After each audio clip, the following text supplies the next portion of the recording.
Man, have you seen this show? Don't lie to me, I know you haven't. However, if you somehow have, then respect elite ball knowledge. What you're seeing right here is what I believe to be one of the most underrated anime of all time, Dragon Raja. In short, this is a show about a guy that goes to a dragon hunting college. Sounds pretty simple, but this show has everything. Futuristic technology, insane lore, fight scenes out the wazoo, aura farming, superpower babies, incredible animation, emotional depth, banger soundtrack.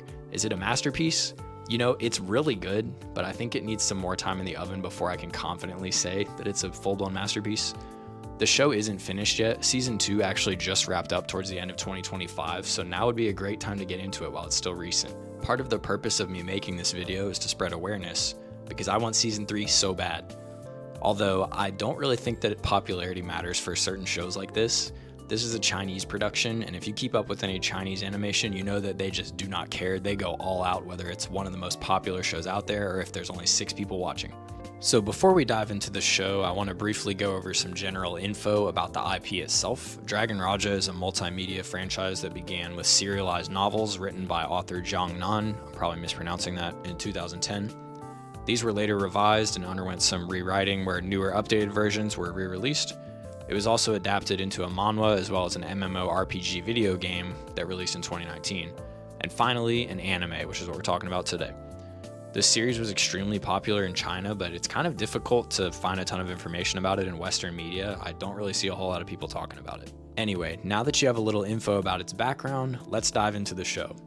So imagine a college where every single student is Sung Jinwoo, and most of the teachers too. This is Castle College, the dragon hunting school where our main character attends, and this is where the majority of this show is going to take place. Our main character Lu Mingfei shows up to school for the first day, and it looks like nobody's home. Him and his professor are just walking around, and then an alarm goes off, and it's complete chaos out of nowhere. Pandemonium, guns blazing, bullets flying, people just getting domed left and right. Then you have some of the student leaders square off in hand-to-hand combat in this beautifully animated fight. Look at this part right here, man. That is so crisp. Run that back one more time. That's just so good. And keep in mind, this is episode 2 of this show. When I saw this, I was like, okay, if I can expect this level of quality going forward, then I'm going to be dialed in. And here's the thing, it delivers. The quality continues and even improves as the show goes on. You get introduced to all these insanely cool characters that have their own unique abilities and fighting styles. Like this guy, Caesar, I thought he was just going to be the stereotypical, like, overconfident jerk that kind of hates on the main character, but he's actually a super good and genuine dude, and he steals the show in every big scene he's in.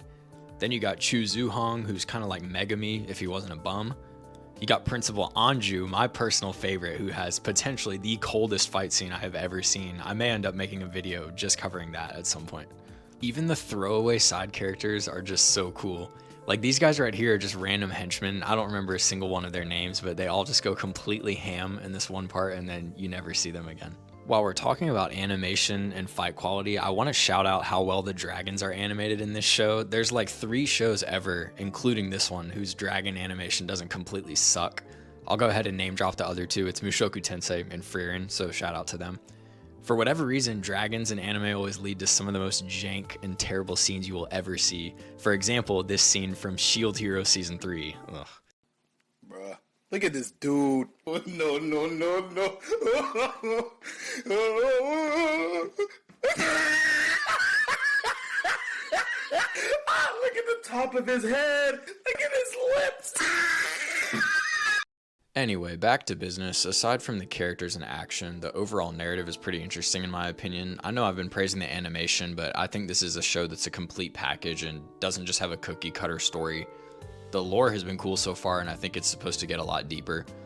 I will say that I kind of enjoyed the narrative more in Season 1 than in Season 2, but there's still a lot more source material that will hopefully be covered, so I'm excited to see where it goes. But yeah, Season 1 especially was extremely good. I watched it last year in 2025, but it came out in like 2022, I believe. To Be Hero X was still my favorite anime of 2025, but this show was an extremely close second. I was so invested in this show that when a certain character died, I legitimately stood up from my chair and yelled, "No!" I know I just said that I like Season 1 a bit better, but Season 2 honestly has to take the cake in terms of the fight scenes. Imagine the big fight scene in your favorite show, you know, the season finale where it's the protagonist fighting the main villain and it gets all the budget. That's like every single fight in Dragon Raja. And everything I've shown in this video so far has just been little snippets, not even close to showcasing the full action.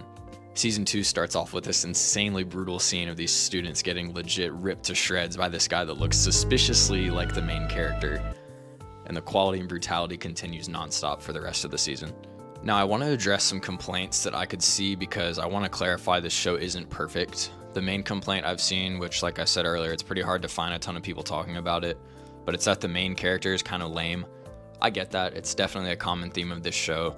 He basically does nothing until his crash out brother lends him some power for him to do some broken stuff and then rinse and repeat. Another thing is that the story and lore might seem kind of convoluted at times, especially given the variability of the source material, like I mentioned earlier. Although I'm not familiar with it, I'm sure there's some stuff that's left out or condensed, which can make for a less cohesive adaptation.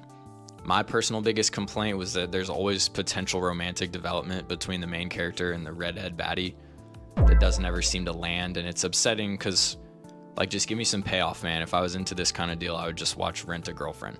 But that's about it, man. I think the show is extremely good overall. Do yourself a favor and check it out. I would love to see it get more popular and kind of have a bigger community with more steam behind it. I've showed a lot more here than I probably would have liked to, but like I said, it was just snippets. I mean, there's nothing groundbreaking. You can still enjoy the show, but I really just wanted to showcase some of the cool moments to try to show how good it is. But for all I know, they could just cancel it and it will never go beyond what currently exists. I found one article that says season 3 is supposedly in production and might come out in 2028, but who knows if that's legit or not. Anyway, thanks for watching. Please stick around and subscribe if you enjoyed this video and want to be guided towards more peak anime in the future. See you next time.